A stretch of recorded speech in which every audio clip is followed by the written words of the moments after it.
প্রথম আলো আরেকটি রিপোর্ট করেছে, সেটি হচ্ছে কুমিল্লায় আওয়ামী লীগের গডফাদার বাহারকে নিয়ে। গত 15 বছরে আওয়ামী লীগের দুঃশাসনে যারা জেলা এবং উপজেলা পর্যায়ে সাংবাদিকতা করেছেন, অনেকেই সেই সব আঞ্চলিক যে গডফাদার তাদের বিষয়ে বিস্তারিত রিপোর্ট করতে পারেনি। কখনো কখনো কেউ সাহস করে করেছে এবং তার পরিণতিও তারা ভোগ করেছে। তো এখন এই আলোচিত গডফাদার বাহার সন্ত্রাসের প্রতীক। এখন এখানে দেখা যাচ্ছে যে সে দুর্বৃত্তায়নের প্রতীক হিসেবেই এখন আখ্যায়িত করা হয়েছে এই রিপোর্টে। তিনি খুনেরও প্রতীক। অনেকগুলো খুন জখম হয়েছে এই বাহারের অধীনে, সেই রিপোর্টটাও সামনে চলে এসছে। বাহার ছিল এমপি কুমিল্লা 6, আর তার কন্যা ছিল মেয়র। বাবা মা মিলে ওটাকে একটা নরকে পরিণত করছিল কুমিল্লা। অস্ত্রধারী সন্ত্রাসী, খুনের মামলার আসামি ও তালিকাভুক্ত মাদক কারবারি, এই 3 শ্রেণীর মানুষকে সবসময় নিজের আশেপাশে রাখতেন কুমিল্লা 6 আসনের সাবেক এমপি বাহাউদ্দিন বাহার। যে কারণে মানুষ তাকে ভয় পেত। এর মধ্য দিয়ে কুমিল্লা শহর ও আশেপাশের এলাকার রাজনীতি ও অপরাধ দুটোই নিয়ন্ত্রণ করতেন তিনি।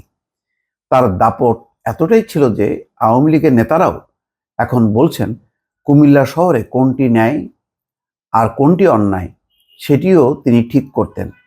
তিনি যেন কুমিল্লায় দুর্বৃত্তায়নের প্রতীক হয়ে উঠেছিলেন। গত 15 বছরে কম বাহাউদ্দিন বাহার নিজের অনুসারী ও ঘনিষ্ঠজনদের দলীয় বিভিন্ন পদে বসিয়েছেন। তাদের অনেককে জনপ্রতিনিধি বানিয়েছেন। জ্যেষ্ঠ নেতাদের বঞ্চিত করে নিজের মেয়ে তাহসিন বাহারকে প্রথমে কুমিল্লা মহানগর আওয়ামী লীগের সাংগঠনিক সম্পাদক করেন।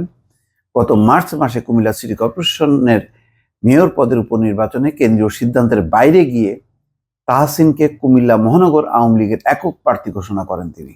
গত 15 বছরে কুমিল্লায় কোনটি ন্যায় আর কোনটি অন্যায় সেটিও ঠিক করতেন। সবকিছুই তিনি ঠিক করতেন। গত 15 বছরে কুমিল্লা শহরে অন্তত 5 জন দলীয় নেতা কর্মী খুনে বাহারের সহযোগীরা সরাসরি জড়িত। চিন্তা করছেন?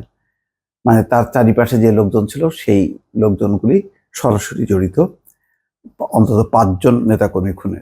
মেয়র হলেও তাহসিন বেশি দিন দায়িত্ব পালন করতে পারেননি। গণঅভ্যুত্থানে গত 5ই আগস্ট আওয়ামী লীগ সরকারের পতনের পর বাবা বাহারের সঙ্গে তিনিও পালিয়ে যান এবং তার বেশ এখন কয়েকদিন দেখলাম সোশ্যাল মিডিয়াতে তার পোস্ট, তিনি পোস্টে যুদ্ধ করছেন, যারা কমেন্ট করছেন তাদেরও আবার উত্তর দিচ্ছেন।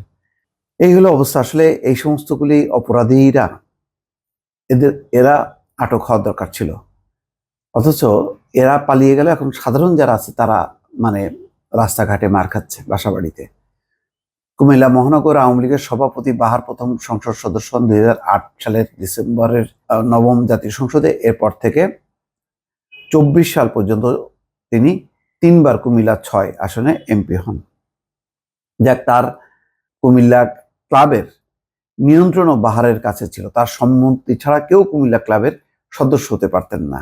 আর ঐতিহ্যবাহী টাউন হল ভেঙে বাহার বহুতল বাণিজ্যিক স্থাপনা নির্মাণেরও চেষ্টা করছিলেন।